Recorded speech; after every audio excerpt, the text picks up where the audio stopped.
Ahoy! So 2 years ago around this time, I was doing a series called Sports, where I covered a whole bunch of different sport titles like Madden, FIFA, and Tony Hawk. It was a 12-part series that had videos coming out every week, which for this channel, damn! Well, here's the thing, that 12th and final part was never finished. Episode 54 of A Look never came to be. I think I just got burned out. I stopped making the video about halfway through and never finished it. I don't know why, but considering the next game I want to do a video on doesn't come out till later in the month, I might as well finish the damn thing in the meantime. So here we have it, Oh Look's Lost Episode. Part 12 of the sports series, it's the finale, and thank God I'm tired. What better way to wrap up this 3-month process of bottling sports titles than covering the biggest sporting event in the world? The Olympics. Now there are plenty of Olympic-based video games out there, but if last week was any indication, Mario versions of things are just better. Mario and Sonic at the Olympic Games came out in 2008, where the world's greatest Italian plumber and the speedy blue hedgehog teamed up to compete in various Olympic-based minigames. Since its inception, every 4 years during the Summer Olympics, Mario and Sonic get a corresponding game. Now the series did do 2 Winter Olympics-based games, but that seemed like a short spin-off, as we didn't get a 2018 or 2022 installment. So the latest entry into the franchise was Tokyo 2020, and this one was interesting, as even though the actual 2020 Olympics was delayed due to Dr. Mario not being able to do his goddamn job, it wasn't gonna stop Mario and Sonic. I ran into trouble trying to get the game on Amazon, as anytime I tried purchasing it, my computer would shut off. I later realized it was because subconsciously my other hand would be yanking the power cord. Oh yeah, I fucking hate this game. Nintendo is a company that has so many franchises that are laid dormant for what feels like eternity. And why can't this be one of them? I have a good amount of malice towards Mario and Sonic at the Olympic Games, and to explain it, we have to go way back. Throughout the 90s, Mario and Sonic were in a fierce rivalry about who was the superior video game icon. And this wasn't a friendly competition. Nintendo and Sega were at war trying to rip each other's throats out. Alas, time is a cruel being. It's something you say if you're a Sega fan, because Mario spent the 2000s pumping out classic after classic, while Sonic stumbled off a cliff and had the Titanic crash on him. These days, the rivalry has been put to bed as Mario continues releasing blockbuster titles, while Sonic fans watch new trailers for games wondering if it'll be as good as it looks. But growing up in the 2000s, you always wondered when these two would officially come together and properly duke it out. You know, maybe a Smash Bros. Spin-off starring Mario and Sonic characters that'll also have a sweet cinematic story about the two worlds glitching and sending characters into the other's universe. And then they'd all start fighting until they team up in the end to fight whatever Bowser and Eggman are up to.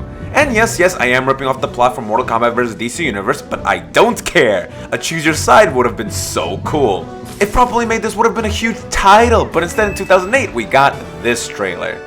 Now I'm a sucker for Nintendo and I'll buy almost anything they put out. But when I was 10 years old and I saw this trailer, I was pissed. So Mario and Sonic are going to be participating in the Olympics.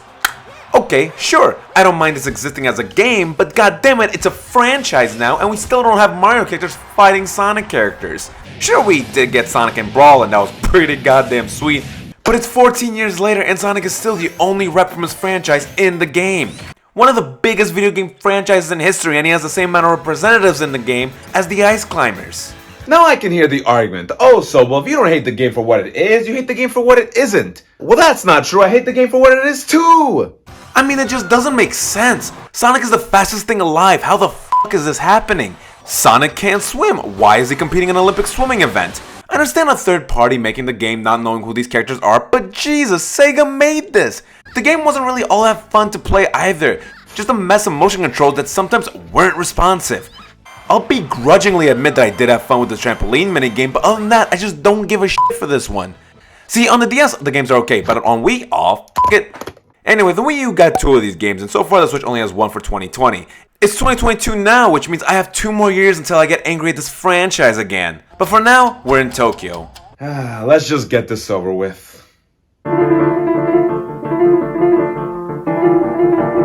Mario and Sonic at the Tokyo 2020 Olympics. The menu features 3 options, but one of them is online, something I won't touch with a gun to my head. I'm not doing it. So that means there's only 2 options to choose from. So the shtick of Tokyo 2020 is that not only do we have our regular sporting events, but the game also has retro sporting events, where we'd be playing 8-bit, or in Sonic's case, 16-bit versions of these sporting events. It's branded as Tokyo 1964, which is a really cute thing actually, because in 1964 it was the last time the Olympics were in Tokyo. Now logically this would be the part where I talk about the games themselves, but I'm gonna save that for later. Let's tackle the story mode first. So the story mode starts with Mario and Sonic receiving a mysterious package that we find out is from Bowser and Eggman. It ends up being a little gaming device, and after some tomfoolery, it ends up being a trap that sucks all 4 of them into the device. Damn it, I thought Wario was being creative with that. I thought I was too. Anyway, now all 4 of them are in the 1964 Tokyo Olympics, trapped and trying to escape. From there, the story is split into 2 sections, one being the 1964 crew where Mario and Sonic are competing with Eggman and Bowser in Olympic events to win gold medals as they are the key to getting out of the device. Sure. The second part of the story is back in 2020 where sidekicks Luigi and Tails are trying to do whatever they can to try to help their friends get back into the real world. But unfortunately, there's just a whole bunch of shenanigans going on. Now the game is told in chapters, and the chapters jump back and forth between 2020 and 64, showing what everyone is doing and also showing how the actions of one timeline is affecting the other. Now I'll say this even though every fiber of my being doesn't want to, but the premise of the story mode is actually good. But what I can say with an honest to God smile on my face is just how annoyingly repetitive playing the story mode is.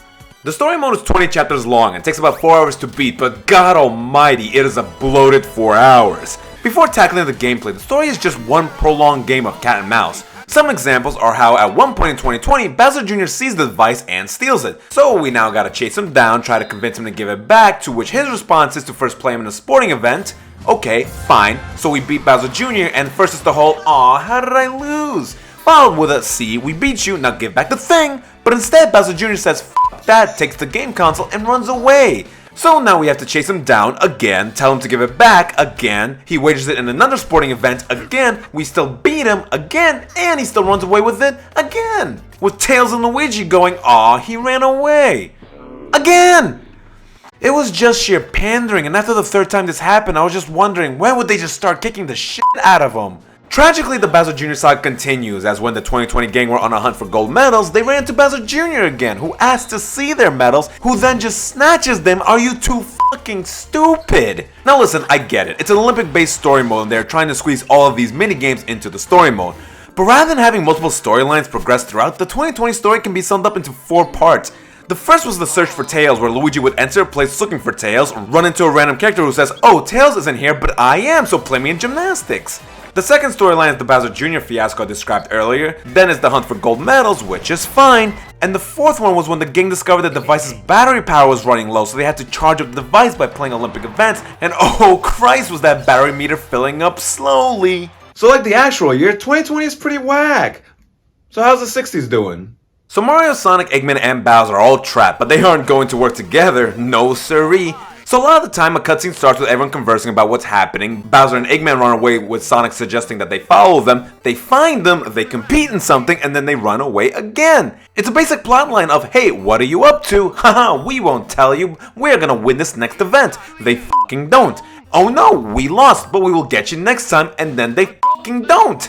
The story really is just some copy-paste bullshit. It is dragged out, and what makes it worse that all the dialogue is either the same thing rehashed or just characters being their characters, and worst of all, it's all unskippable. You are forced to watch these characters say a lot of the same thing and can't do a single goddamn thing about it. Another fun comment to make about the story mode. Why not? At one point, Eggman 2 gets his hands on the device in 2020 and tries to help Eggman and Bowser by programming and sending power-ups to them. Oh, what's it going to be? Power Stars? Chaos Emeralds? Gene Simmons? Nope, it's sushi.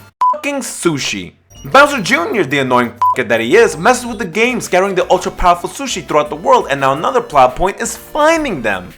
Now how difficult is the story mode? Well, besides mind-numbing, there is a nice range of difficulty of the mini-games. Some are pretty easy, some I win when I thought I didn't, some are actually pretty challenging, and others are complete bullshit. If you ever get stuck in a particular event that you just can't win after 3 tries, the game will allow you to skip the event as if you won it and progress with the story. Normally I would say this isn't really a good feature as it doesn't encourage players to get better or at the very least could just try to lower the difficulty, but considering that I don't want to continue playing this, I'll gladly have an out.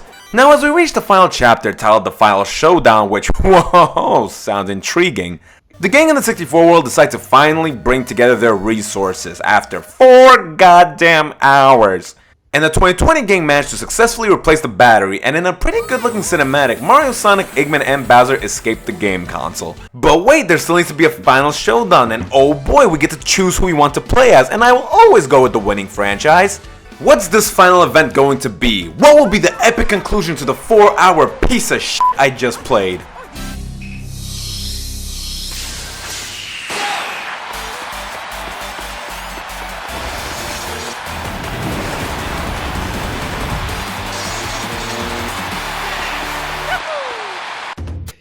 I hate you so fucking much. So story mode is a giant waste of time. But anyway, let's talk about the main thing about when it comes to Mario and Sonic at the Olympic Games, and it's the games themselves. Now when playing the game, you have an option of 3 control settings. Now not all settings are available for every game, but one that always is button controls, and thank God for that. I tried playing some of the games with motion controls, and yeah, it's not good playing with these. It feels stiff and unresponsive, especially with minigames that require precise timing. But I will not fault the game for it. It's nice to have options. If Skyward Sword taught me anything, is that terrible controls can ruin a great game. So these games all have a fair shot. Huh, so this is where the script ends. Oh, now I remember. I got stuck back in the day because I couldn't figure out how to talk about the mini games. Well, it's been 2 years. Let's see if I can finally do it. So let's start with the 100-meter dash and Honestly, to be 100%, I don't want to fucking do this. Mario and Sonic at the Olympic Games is a plethora of boring, uninteresting, and bad mini games, which normally would be a goldmine for reviewers, you know, finding many different ways to throw insults and call something garbage. But this game has such an effect on me that it actively drains my energy. This video is already mostly edited back in 2022, and all I have to do right now is just talk about the mini games, but even trying to script talking about them made me tired. But I have to talk about the minigames because this game is a collection of minigames, and not talking about the games in the game about minigames is madness! Alright, I'm just gonna generalize it. A lot of the games aren't necessarily bad, they are just uninteresting for more than a one-time playthrough. Some of them are just the same game with some slight alterations. Now there are some good events here like canoeing, archery, sport climbing, equestrian, and rugby sevens, but nothing that will call you to pick the game up again.